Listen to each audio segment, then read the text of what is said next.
Can you see the PPT? Not coming. It is saying that has started screen sharing, but it is not saying on the screen. Okay, 1 minute.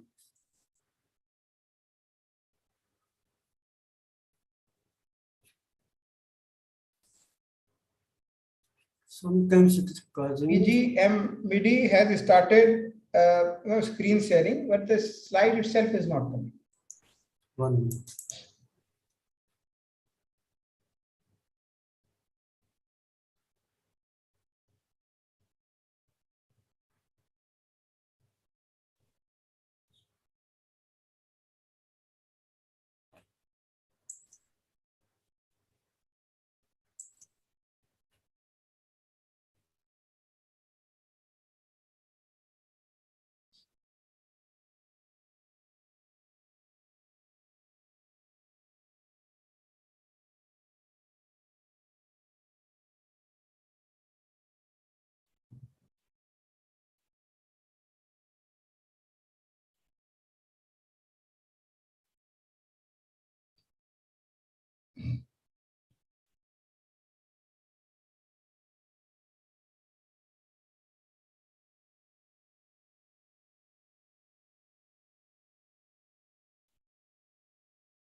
Yes, sir. Screen is coming.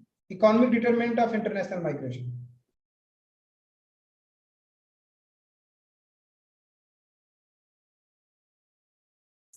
My voice is audible now. Yes, sir. Very clear, sir. Crystal clear. So I'm really sorry because last time also it happened, now also it again happened. But let's start without delay. Earlier I talked about migration and diaspora, how they're interrelated. Okay. Then also I spoke about demographic aspect of migration and diaspora, how demography impact international migration, and in that I have given example south-south and north-south corridor, so global south, global north corridor, and all this. And maximum migration, if you see in the world, is happening within Asia. In fact, GCC countries are the largest receiver of the migrant, and next to that, USA is one of the largest receiving country. So these are all the, if you see global migration, this is the thing comes to your mind. So today I'll be talking about economic determinants of international migration. When you talk about economic determinants, we think that how economy actually impact, economic aspect, impact the decision of migration. Okay. Here, if you see, human being is just a labor, whether they are coolie type or whether they are like Microsoft, top manager like Satya Nadella and anyone, they are a labor actually. We use sophisticated term for people who are doing, earning more money, but when people are getting less money, we use term like their, their labor, their coolie and all. But actually human being is a resource and it contributes some labor to gain, to earn some money. Okay. If you see actually the global migration, especially in the context of skill migration, there is always, demand for that because skills are very scarce resources. If you are just, you do manual work and all, it may be, you may have lots of people doing the same work because it doesn't require training, doesn't require much skill. But today, if you see, even many occupations become skillful, which are not previously. Even doing gardening also is a very skillful job. Not all can do. Teaching also becoming more skillful these days than previous time, like what we are doing now, using Zoom, taking online this thing. We need certain level of skill other than our knowledge in the subject. Okay. So these kind of things are very important. Is it audible? What I'm saying? Yes, sir. Very much audible. Clear, sir. So this is, I feel there is a supply demand side. There is a, surplus side. There is a, kind of, you find shortage of human resource.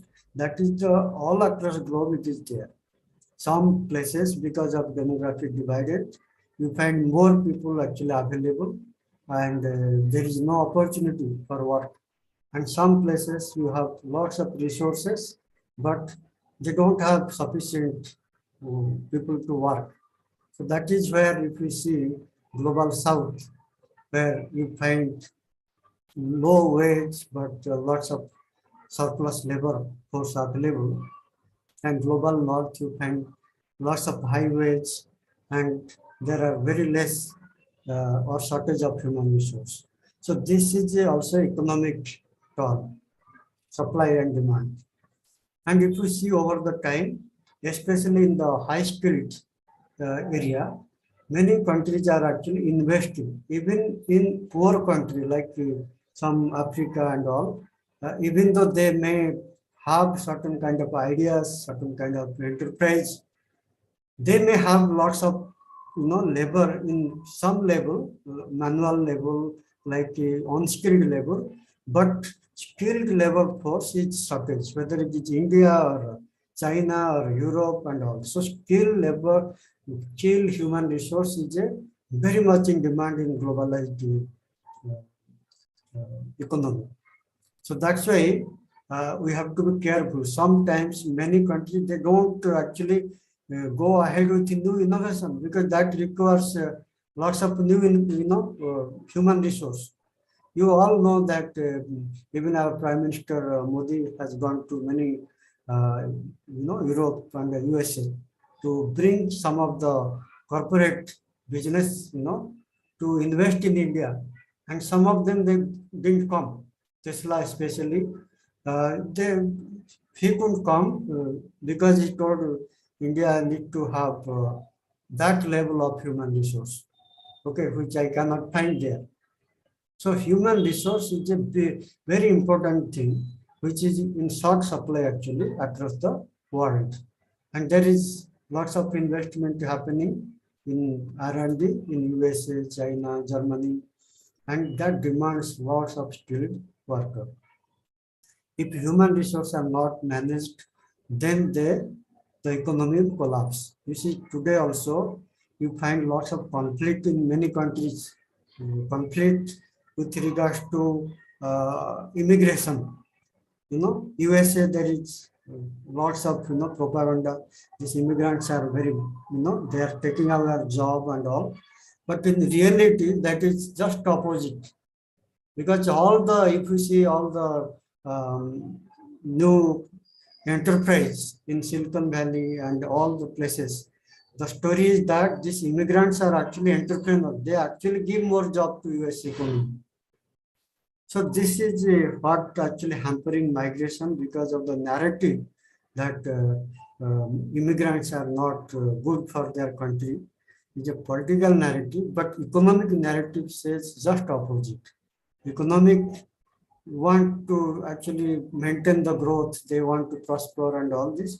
Politics are worried about culture, they are worried about their own political, future. Like as I mentioned last time, some countries are actually very much apprehensive about the demography because they think that their own population will be minority in their own countries.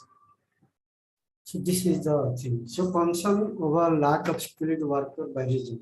If you see, this is a grant fund term, data.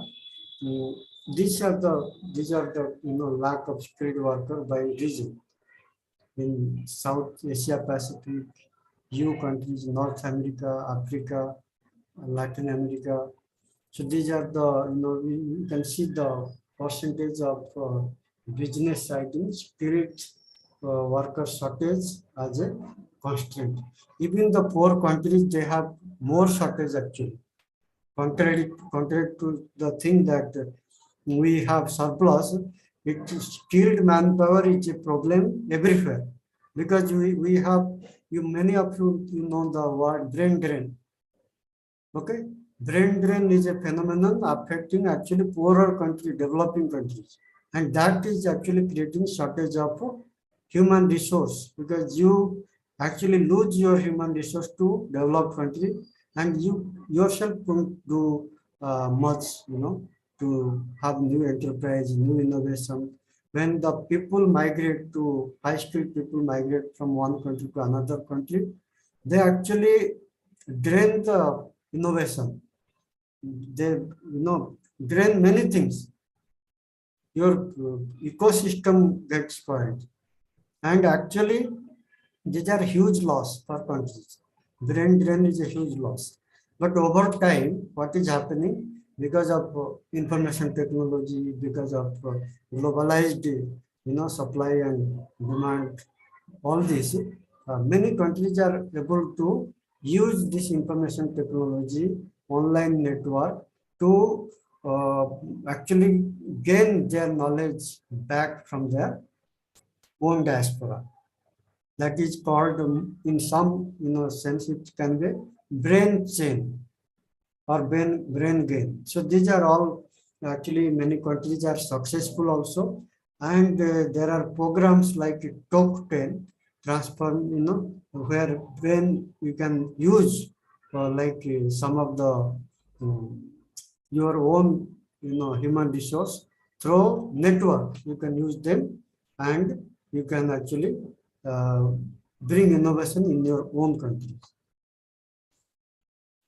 These are countries attracting, okay, facing greatest skill shortage. This is the data in 2014. Now the scenario is not very much different, but Japan has huge skill shortage.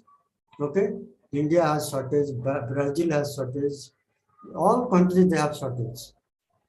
Okay, when it comes to skill, that's why we sometimes even though we try to attract investor, they don't come to country to invest.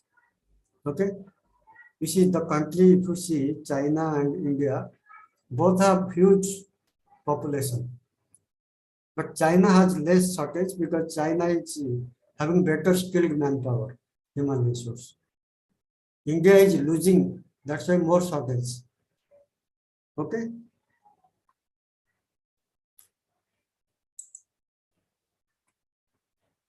And these are the top 8 skill shortage sector in USA. If you see, USA is actually receiving country. It is one of the largest migration destination country. This now, uh, even these are also high skilled.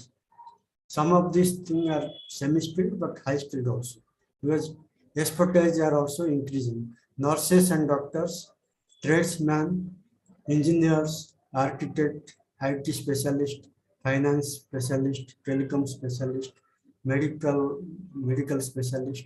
So these are the area, skills are much in demand, because as I mentioned last time, many of these countries, they need more care services. They need more home services like home worker and whatever. So these, because they are having lots of aging population. Okay, and you see for that lots of demand is there for nurses, physiotherapists, all those areas. So these are the new area which jobs are actually coming. So, and as I mentioned in my last one or two presentation, that this India and Philippines and many countries, they are actually uh, supplying lots of care workers, nurses, and all this. And now the situation is very different. You have to train them with in terms of language, in terms of how to adjust with new culture, and these are very important.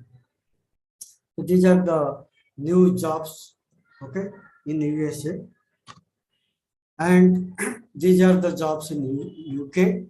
So you have to see what kind of jobs, when society become too much urbanized, their requirements will be different. Okay, you find in Western countries especially, most people depend upon outside, restaurant and hotels, unlike India and many other countries where you depend upon your family for everything. Okay, so these are the sectors: finance sector, directors and CEO, secondary school teachers, software, graphic design. These are all demand in UK. From a purely economic perspective, migration barriers improvise, okay, the world, because ultimately, if we see, like Manish was talking, we cannot say in terms of sovereign all the time. People are moving from one country. Indian people are now moving from India to hundreds of countries. Last, if you count even 2 centuries from British to now, Indians have gone to more than 150 countries. Okay, and so also India received many people. So this is the story of human civilization. But if you keep barrier for people migrating, it will create actually more problem for global economy and prosperity. Because migration, if you create barrier, migrant to have to pay lots of money in terms of getting visa, staying there, and lots of other problems are also there. The cost, if you see, even Manish is staying in Bombay, and many of you are staying in cities. For example, public transport become costly. Ultimately, you have to pay that amount to your maid, housemaid. If your housemaid is taking 5,000 per month and tomorrow public transport is increased double, then so many other house rent is increased double. Ultimately, you have to pay 10,000 to them. Double, you have to pay double to your housemaid. So when you make migration more costly, create more barrier in terms of visa, transport, many other things, it will hamper the global economy. All of us will know how the migrant, when their life is costly, they will demand more. And if you cannot afford, you cannot prosper, neither they. Many family, they cannot, afford. That's why if you see, they take their spouse from India. You see one person do job in USA and the family people go there and they support just to, to keep their children.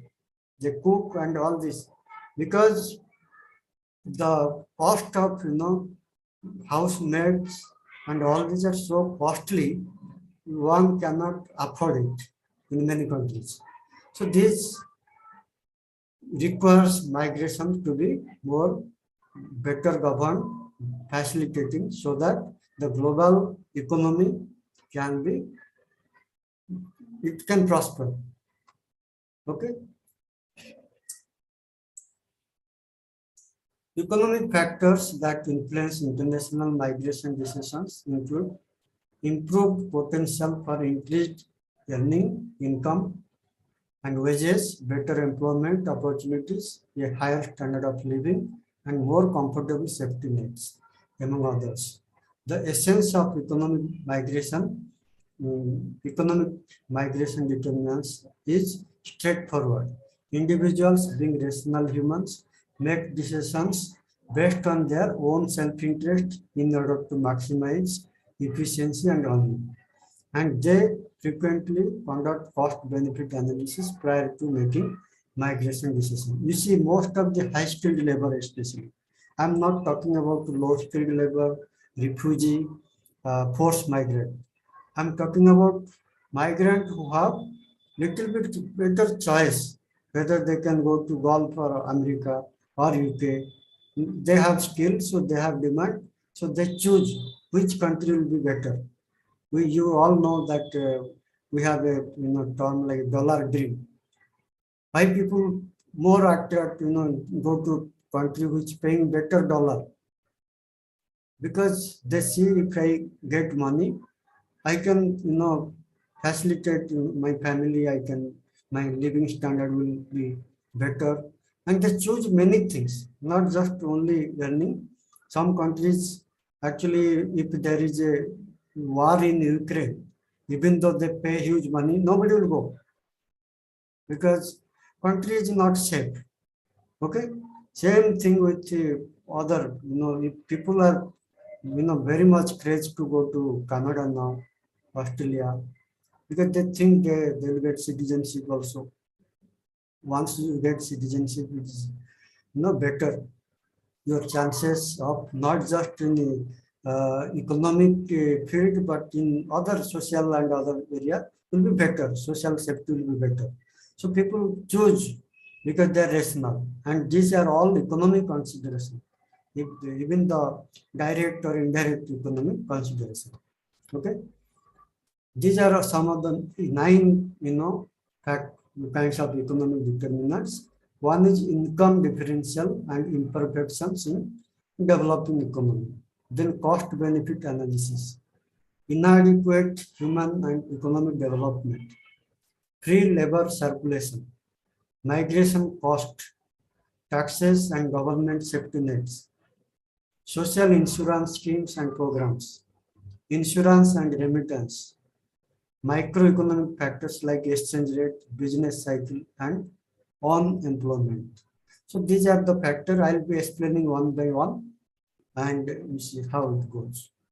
So when you talk about income differential and imperfection in developing economies, especially you see a country like African countries or India, you do one kind of, suppose you are doing any labor, okay? Here, same labor will give you 20 times more in Gulf and USA and all, when you convert the dollar to Indian currency, okay? And many prefer to go there even though they do manual work. Like you see some of the, see Afghanistan, I heard ministers are going and become Uber driver in Australia and Netherlands and all, due to crisis and all. But even in India also, we find many people are going to Canada.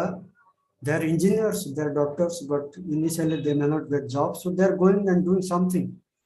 So that is also, one way they find there is opportunity, there is income, and over time they may get better, opportunity. That's why they're going. So these are broadly push and pull factor. When you talk about push factor, even it was there during colonial time, push factors are poverty. When your country is poor, even though you are rich also, poverty affects, overall ecosystem. You cannot even do certain things if your surrounding are poor in terms of human development index, overall thing. So people try to migrate to overcome that poverty. Okay. Low wages is another area where people always go to for high wages. Many of these, Indian people are going to Gulf, especially GCC country. They are not going from cities.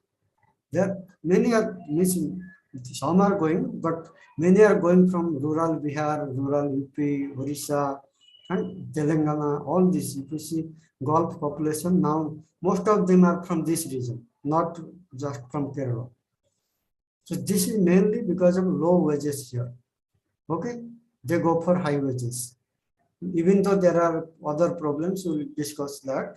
But mainly the people, they take decision to go from low wages to high wages. Then another thing is high taxes. Especially this is affecting the high income, high skilled people.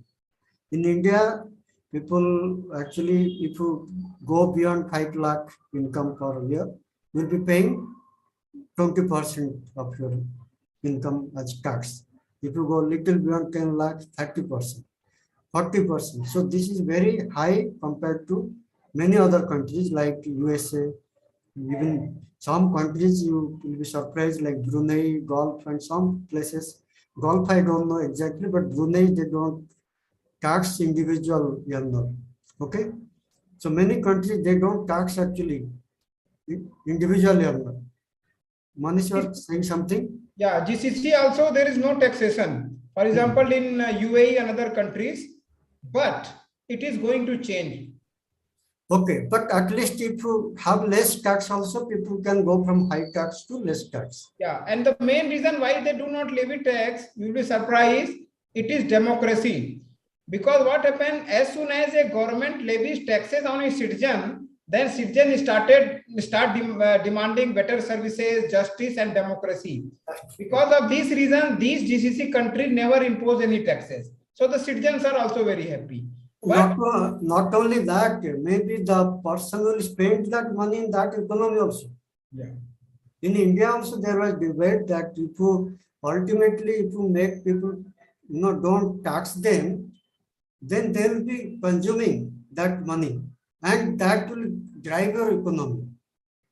That is the reason actually many times people increase the salary to create demand. That's why pay commission come and all this. Okay, so high taxes actually it may be leading to bad economy.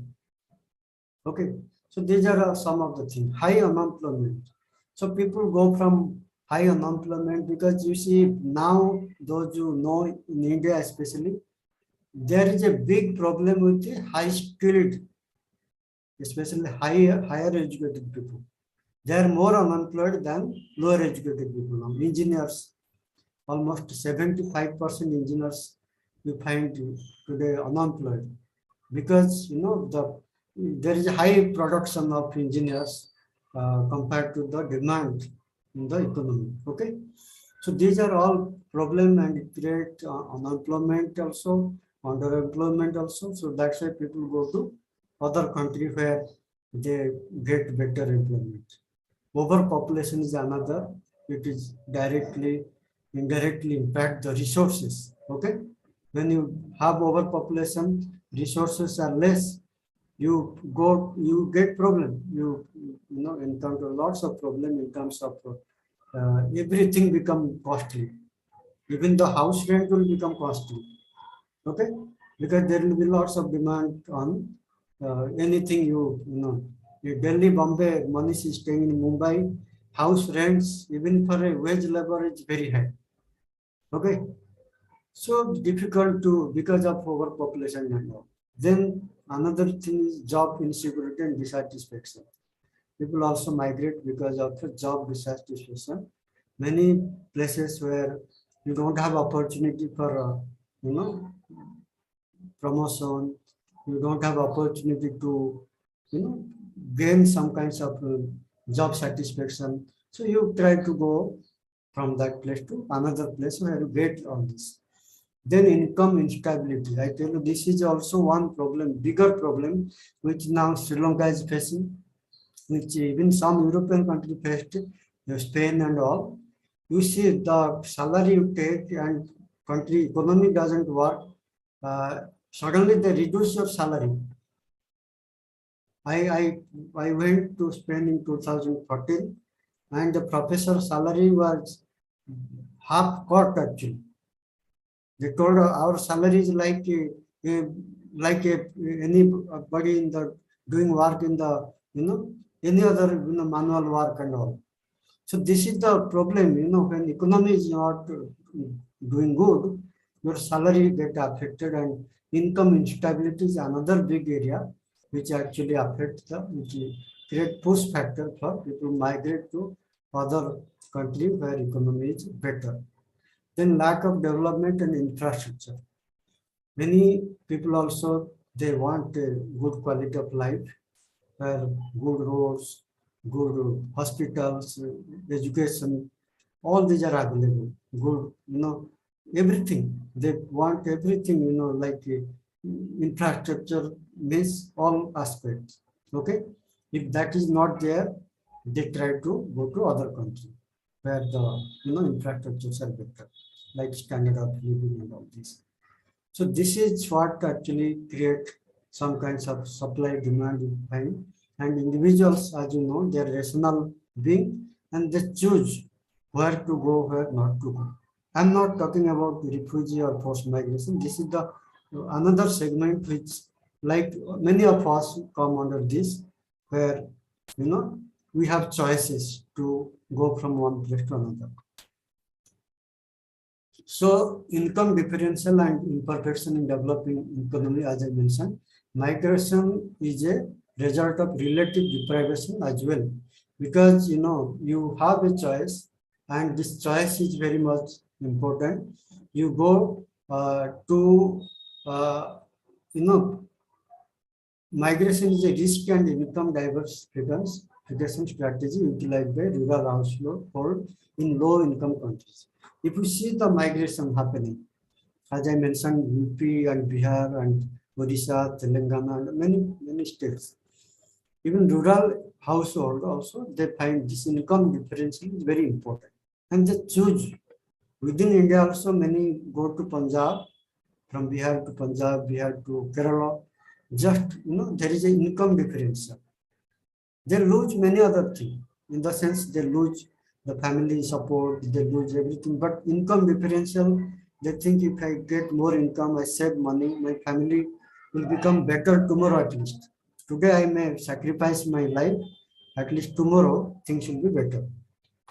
And many of our people those are staying in Gulf, they don't come for 7 years, 8 years, just to they sacrifice their family.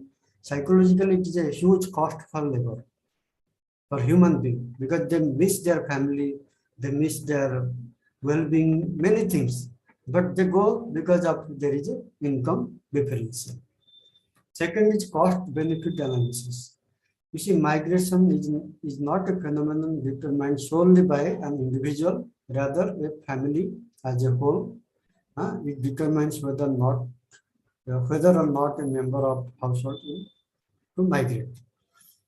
You see, cost-benefit analysis, though it has to take into account many other factors, directly or indirectly related to economics. Okay, it is in fact what they'll lose, what they'll gain. Sometimes, if people are not having any employment, they'll choose where they'll get employment, irrespective of their family or not. But a person who has some kinds of financial support, they will choose twice whether my migration going to, if I migrate, what I'll gain, what I'll lose. If a person has no income, he'll choose, okay, I'll go without, thinking twice, because first I have to survive. So there are two levels actually. The person who is already surviving well, they will have a different level of cost benefit analysis. A person who has nothing actually, is already in loss, he will go only for economy, even if it costs his family and many other things.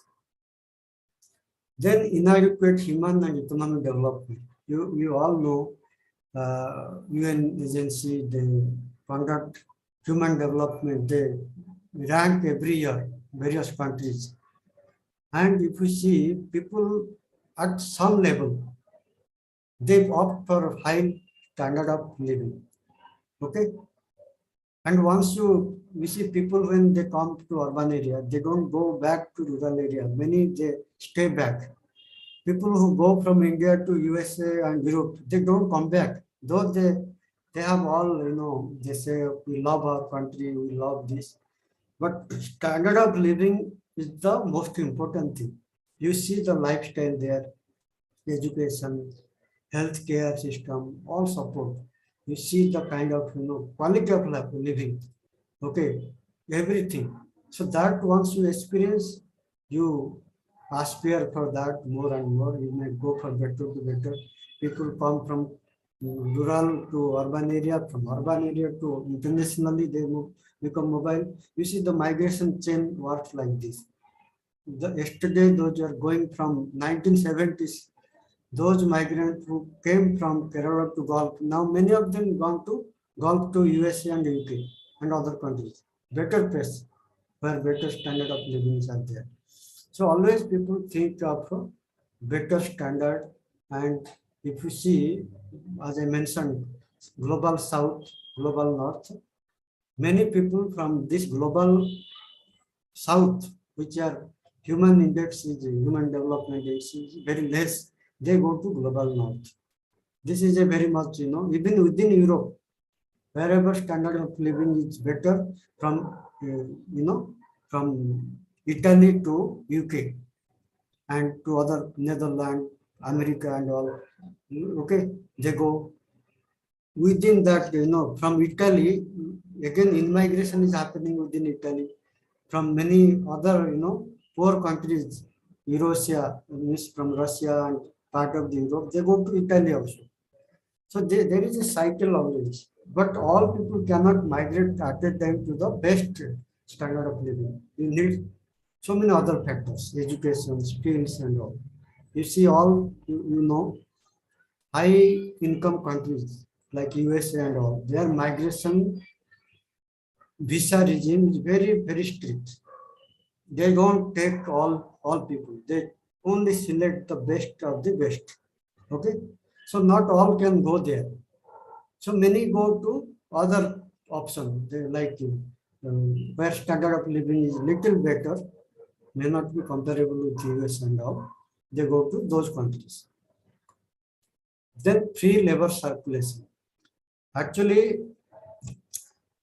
labor circulation also very important. Along with wage opportunity and unemployment rate, cost of living is a major motivator of labor migration in various nations.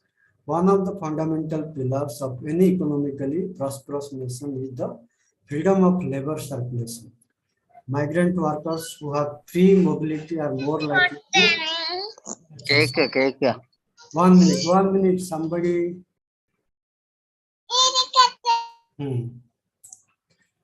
Okay. So when you have free mobility of labor, especially this is happening not with the low speed labor, it is happening with the high speed.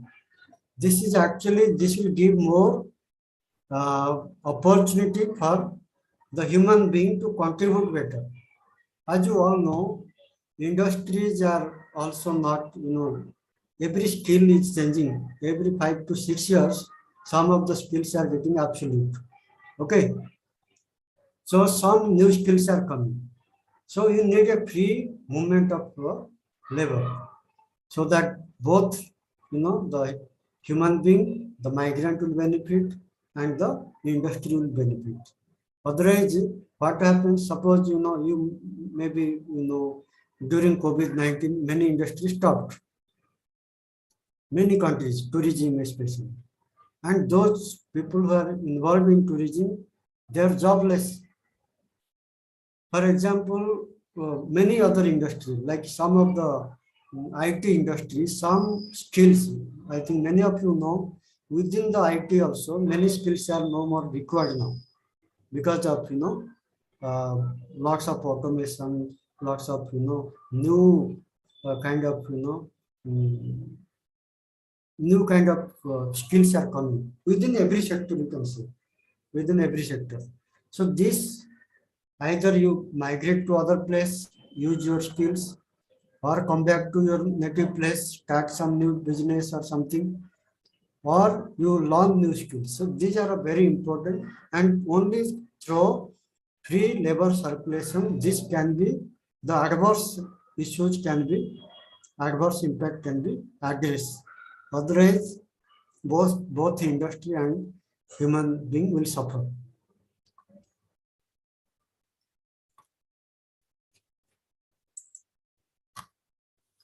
Then migration cost.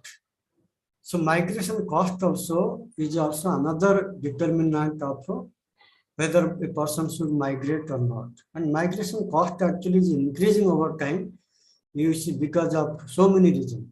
Even those are migrating, there are not just, you spend money on going there, but going itself you need a channel. Many people are exploited in the channel also. People who are going to Gulf and many Canada or USA, many are victim of mediator. Okay, middleman. They make lots of money, and this all part of migration cost. Okay, even educated people also face this migration cost. And this includes lot of things, including travel cost, various fees related to migration, such as visa fee, the resident permit to gain legal entry into both the origin and destination country, housing cost, so many. And if you take family, it will add on to your migration cost. So if you have poor migrants there, illiterate or semi-literate, they will be very much, it will be very difficult for them to migrate because it involves cost. Even a poor person from, Bihar and Orissa coming to Delhi also is a big challenge.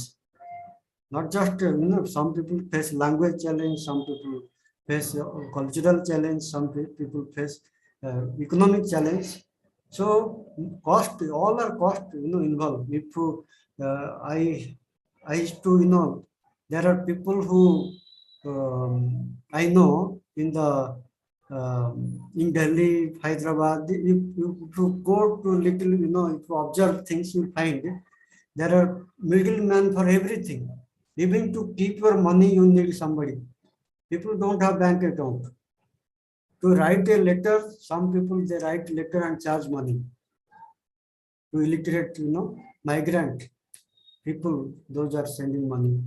So these are the, cost people have to pay. If are semi-literate or just, illiterate, poor, you pay cost, more than other people. Then taxes and government safety nets.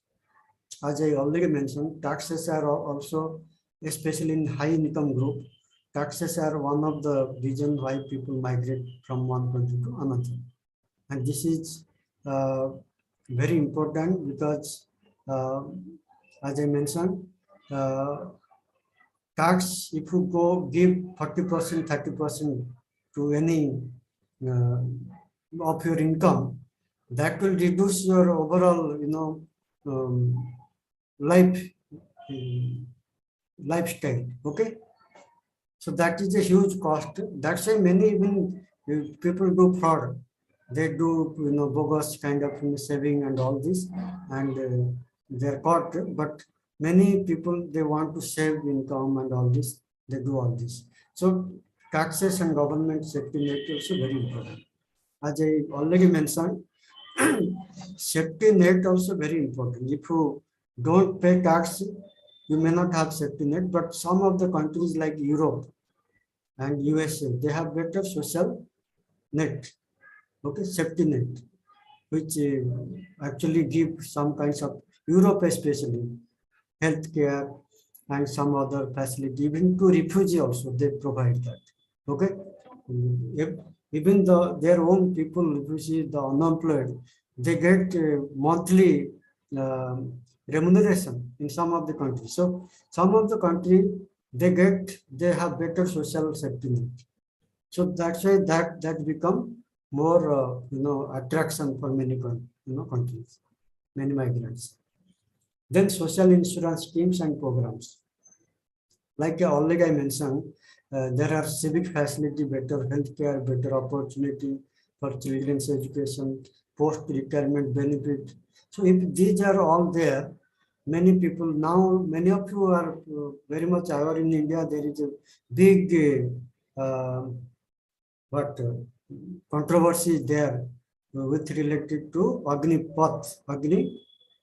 what is that, Manish? Many people are fighting for that. So because Agnipath, because that is having. Agnipath is the name of the film. Sorry. So these are all because of social net. Since they think after 4 years we have, we have nothing, no future, no pension, nothing. That became big issue now across India is burning. Okay, so these are all very important consideration for people to migrate to better country which provides that, place which provides this social insurance. Then insurance and remittances. This is also another area where there are studies on remittance in Indian context, so that they may form part of a long-term implicit contract between household and their migrant agent, which includes household spending and investment behavior related to migration. In the early stages of migration, household investment in human capital explains household behavior in terms of intergenerational ties. Migration is a family decision, and the entire family determines whether or not any member of the household will migrate. Actually, if you see, many countries, they don't give citizenship, like GCC countries, okay? But people still go there because they think that if I work there for 5 years, 10 years, actually I can get some remittance. I can develop my own family house here, and then I can come back and have better life.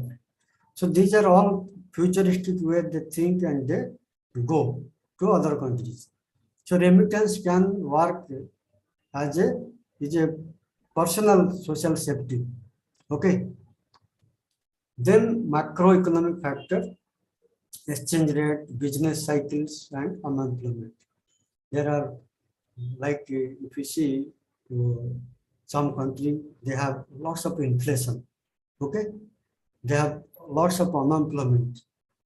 and exchange rates. Why people, I told people go for dollar, earning dollar, because even if you just keep dollar, it is growing every year.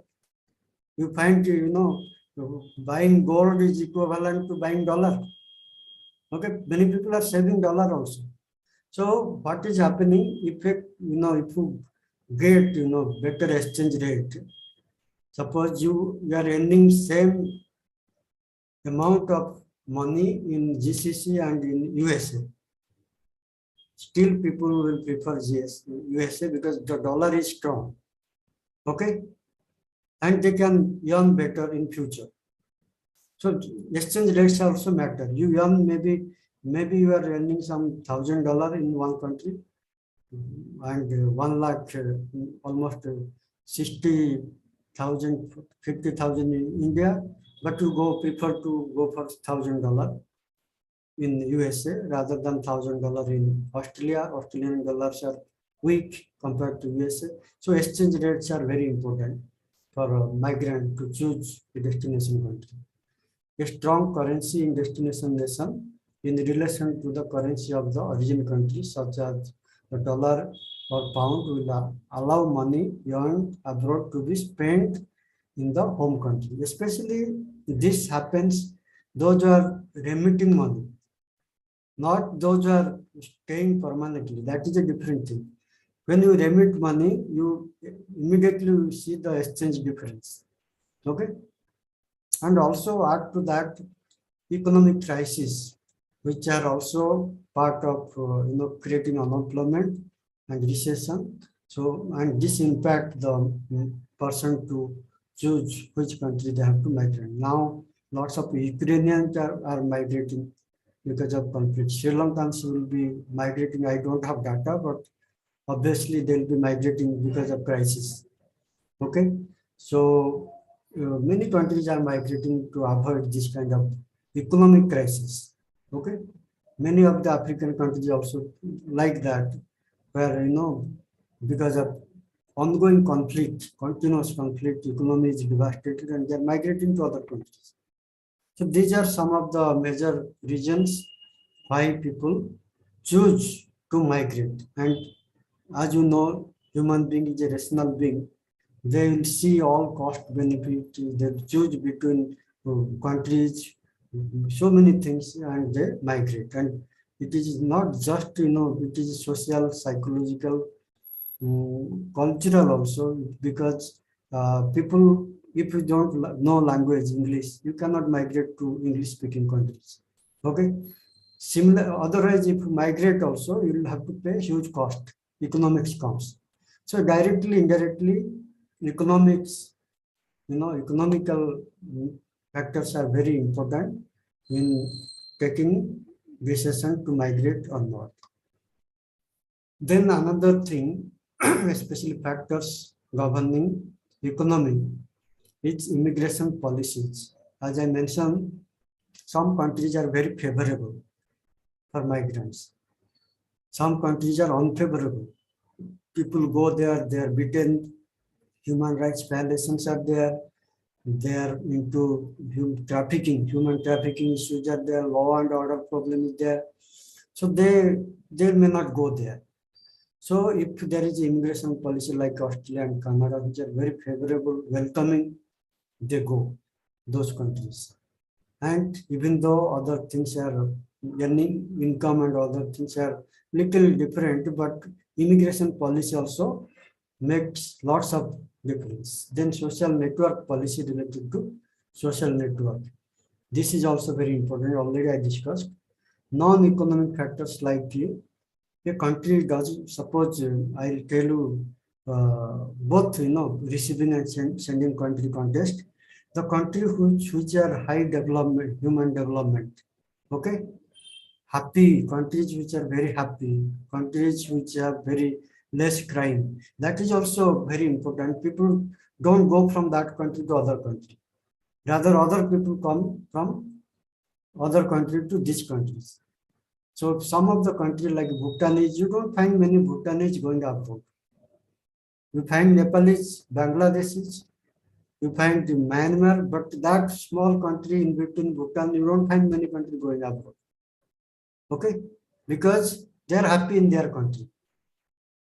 Norway also don't find many Norwegian people going to outside. Sweden also. If we see the global, human development index and all, the happier country, the human development index, lifestyle where it is better without crime and all, those country people don't migrate much. Because they're already there in better condition.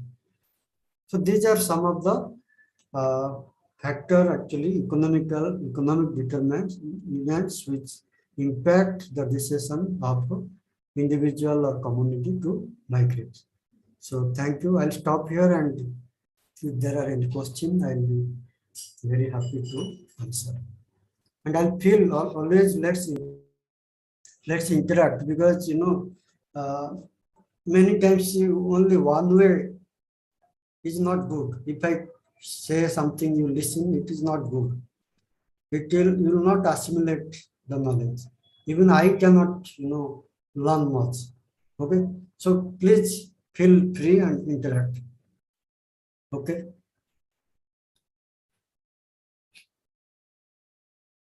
Manoj, you have read. Thank you. I have been working on climate change, and now I'm studying migration. Is there a possibility, which I know lately climate change has induced migration, so is there any possibility of clubbing these two, migration and climate change, and working on my project? Manoj, can you briefly mention, actually initially when you spoke, there was some fluctuation in voice. Got it. So I was asking about the possibility of clubbing migration and climate change. Climate change. Yes, for my project, yes. Yes, that is a major issue actually. Many countries are facing that problem, including Bangladesh, and even you find this climate change is affecting within the country. Okay, Uttarakhand especially, you see. These are all area people are migrating. We find some of the places in Uttarakhand, upper region, are deserted. Nobody staying except the old people. Okay, so these are all part of the climate change affecting migration. Globally, it is a new area actually, emerging area. I think next 10 years, 15 years, it will affect, migration direct. It is a major factor of international and regional migration. And many cities are also facing now serious problem. One of the city, I think, Durban in South Africa, the city is called Ghost City. Okay, because water is not there, and due to water crisis, the city is now deserted. Okay, so this is a growing area. Many countries will be facing this, and that will lead to migration, whether international or regional. So it will be a bigger issue in future, and we have to be actually aware about that, and we have to plan for that. Sir, I think because of the audio issue, I couldn't make it clear.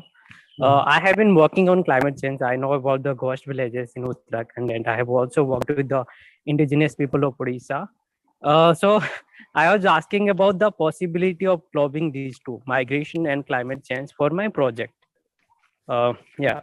As I mentioned, there. May I come in? No, just let me just add. I answered already how it is happening across the globe, and we need not to club that is there actually, like any other economic decision and all. Climate is a factor. Climate is influencing migration now in many parts of the globe. Yes, Fasil. So I want to know in sixth determinant in taxes and government, there is a mentioning of Manrega and its effect on this migration, but I didn't get cleared what is the concept between migration and Manrega. Yes, I I'll just come to that. In fact, it is not international migration. My point was to mention actually most of the when the Manrega was actually envisioned, it was migration one of the factor. How to, because India migration was mismanaged. People come from rural area mainly just for income, and urban areas are overloaded. Okay, to minimize some kinds of this thing, this Manrega was enacted not just to create the income of rural household, but to stop, to check migration so that they can better manage, because most of the Indian cities are overloaded. Okay, and they are coming from rural, and largely they come because they don't have any income.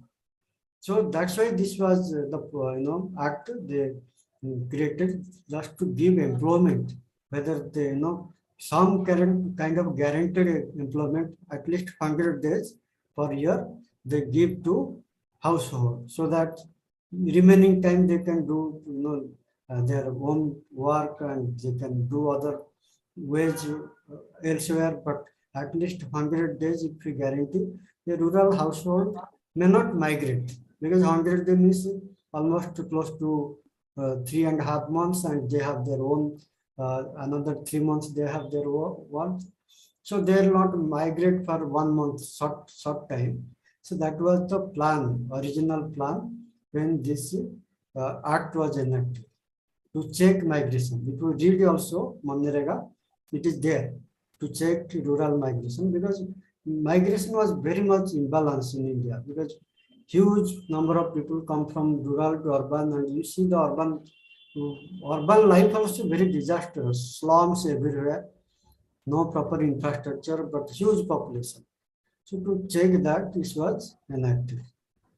Sir, due to current condition of India, we can easily say this Manrega was a failure in terms of this migration, because still these things, urban is also flooded with people. You see, it is a huge country, you cannot provide solution easily, okay? But it could checked in many places. There, I was part of actually evaluation from my previous organization. I was in planning commission, and we did evaluation of this program in all of at least 7 states, including Orissa also, and I was part of that. And it was, in poorer places it was very impactful. Not in rich state like some of the state like Kerala and all, where the wage is already better, it didn't impact. But the state like Orissa, Western Orissa, and some parts of the poorer state, it could make some impact. But to make a policy actually effective, you need to push more fund to make it more viable in the long term. So it created some kinds of impact. At least maybe 10-20% people stopped coming to urban area. Sir, one more thing. Some policymakers also said that it is an urban Manrega is needed for India, something like that. And do you think it will be disastrous, because the already flooded cities will be more flooded, something like that? That was the original plan why Manrega was enacted. I told you already. So actually, urban India's migration management is, especially whether it is international or within the region, it needs to be improved, because it is a big country with huge population.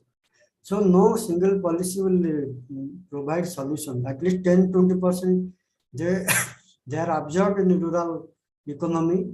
That is a great change actually. Then you have to have lot many things like skill development program, enterprising. Vibrant economy can stop migration. It can, at least the rural area, some places they are growing very well. But you need an enterprising ecosystem. And Manrega was just a survival kind of thing, where you get some kinds of ways to survive. But you need to make a long-term solution, you need enterprise. Okay. Okay, sir. Any other? Even sir, during the lockdown, when the most of the migrants returned to their former villages, Manrega work as a social net. Even if we see the data of 2020 and 2021, the people who got work during Manrega is increasing in UP and Bihar, in those states from which the internal migration, those are the regions of internal migrants. That's true. That's true. So we can't imagine that what was the situation if Manrega is not there, because a large number of migrants return to their villages. If such type of scheme is not there, then it would be more disastrous That is true. for their survival. It's a kind of social safety also. And you see, increasingly, this migration will be more, unpredictable. Like nobody predicted COVID-19. Immediately, it, affected the huge, millions of people came back to India internationally. Nationally, a lot of people went back from Delhi, Bombay to their native place. So this is very unpredictable, and many stayed back. But my point is, migration management needs to be better with the social safety net back home and kind of enterprise and all this. So it is not any single thing will work better. We need overall policy, overall ecosystem, which actually impact, because integration is a big challenge now. People, those are coming back from other country, after 20 years, we say, after 15 years, somebody comes back to their native place. They'll have another big challenge, because they may have some money, but they don't know how to manage that money. They may not have also money. They may have only bad health also. You don't know how things will be. So this return migration is a big challenge for many states. Kerala already had lots of return migration, because those who have gone 1970s, 1980s from Kerala to Gulf, now they're all returning because there is no citizenship. They cannot stay there. So that return migration adds to the problem too of Kerala now. Same thing will happen to other states which are now migrating. So this is you have to think how migration of the future in India especially. Anything, Abha, you want to ask anything? No, sir. I think this is very important, sir. Where do we find information on the return migration? Because if you really look at it, the states also don't have any databases. Is the national government having any databases besides the MEA? MEA would be having some information based on the,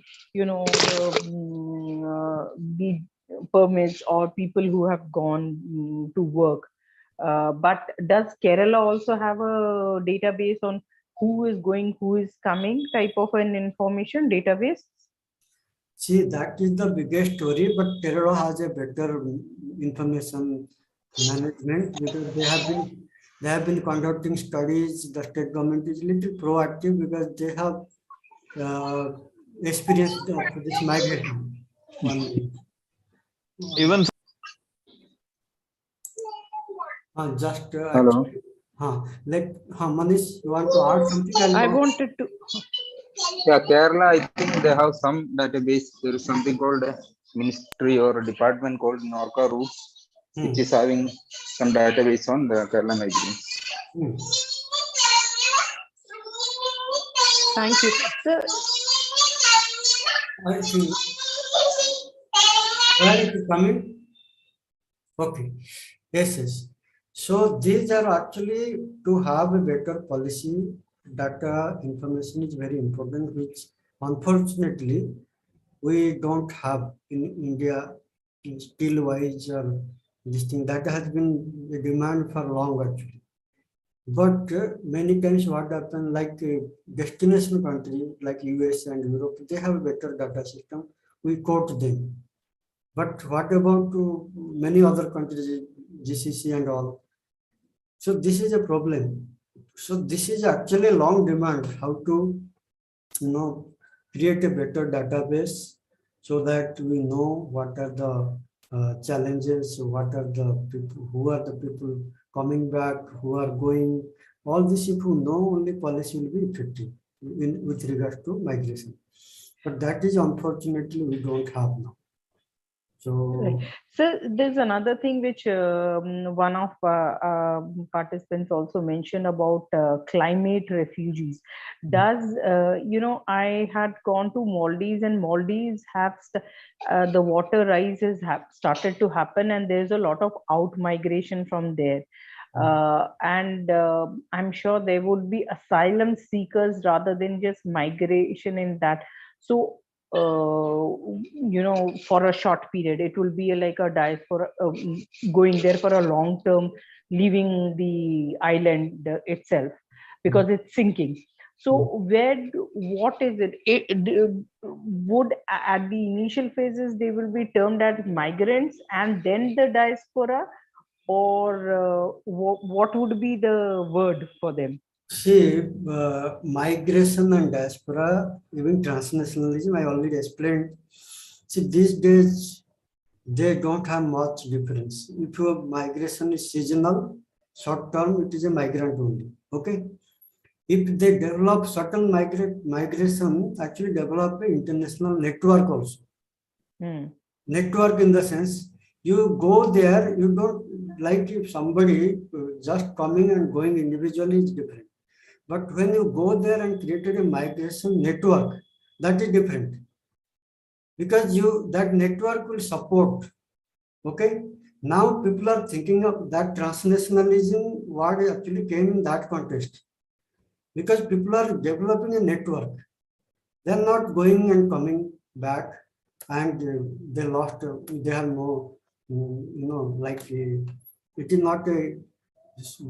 is not a material, they are individual.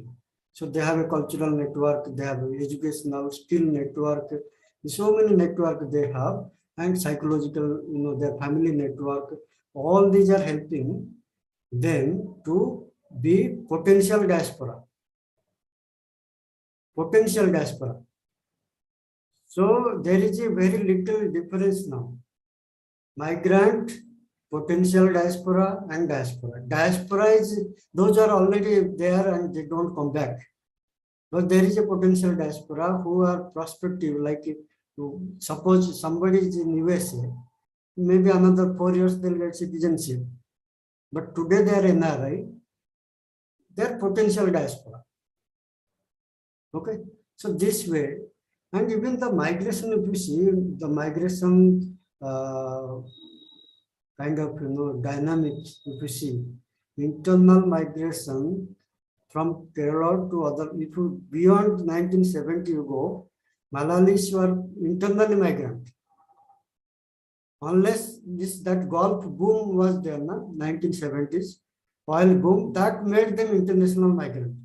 Right, sir. Right, sir. After that, there is no comeback. They gone from GCC to other countries. So once the migration movement starts, it may lead to international also. So this is how it is happening, migration and diaspora. Yes, Ava madam, you have been to Maldives, and Maldives is one of the nations being affected by the climate change. So I request that if you can share your experience more particularly in terms of the people who are getting affected, where they are migrating to. Are they migrating to higher island, or they are migrating out of the country and something? Maybe we can speak for a few minutes. Maldives, specifically about Maldives, if you really look at it, or even the Caribbean islands and other things, these people will have to basically move out of the country and to other countries. And in Maldives, most of the people who are migrating from smaller islands are going to the Gulf, because that's where, because by one stroke of pen, the island became a Muslim country. So now that is where they are able to go. But if in Caribbeans and other things, they all go to most of them go to, you know, the European countries. That is what is happening in Bangladesh. If you look at it, in Bangladesh, what is happening when the islands are disappearing, they have new islands coming in, or they go into the main island, or some of them are also moving to neighboring countries like Myanmar, India, and other things. So in one way, they are also called the climate refugees under the environmental state part. I was interested because there was a question on climate change and international migration. So this will happen because if you, sir would also say, you know, we had seasonal migration in the nomadic tribes which used to, and the Himalayan tops, and they used to come down at when there was snowfall with their animals. In that particular wave, that was an internal migration, but it was a migration. So in the similar way, because of the climatic change factors, and so there is a migration which is happening. But many of the islands which are going underground, they are being called refugees rather than migrants. So that's something which I haven't read much about it. I'm trying to find out more to read about it. No, it is happening across not, you know, India also. Actually, I am also familiar with some of the upper Himalayan region where lakes are drying up actually. If we go to Ladakh, I saw one lake a few years back, and now it is almost dry. So what happens if there is no water body and all this? People cannot survive there. Okay, tourism is okay, but survival is a regular phenomenon. Okay, so people are coming to Leh, and many Leh to other places. So like that it's coming. Same thing happening in Uttarakhand. People are from upper region, they are coming back to mainland. You find Uttarakhand people everywhere in Delhi and elsewhere. This is partly climate issue. Remittances also same thing happening. They are coming to Chandigarh and all. Though many of them, they come for study and other things, but partly climate is impacting their migration. So, okay, if there is nothing much, we'll stop here, and thank that you all people are so involved today. I feel so happy. So, okay, bye now. Thank you very much, sir. Thank you for your time, sir. Thank you very much.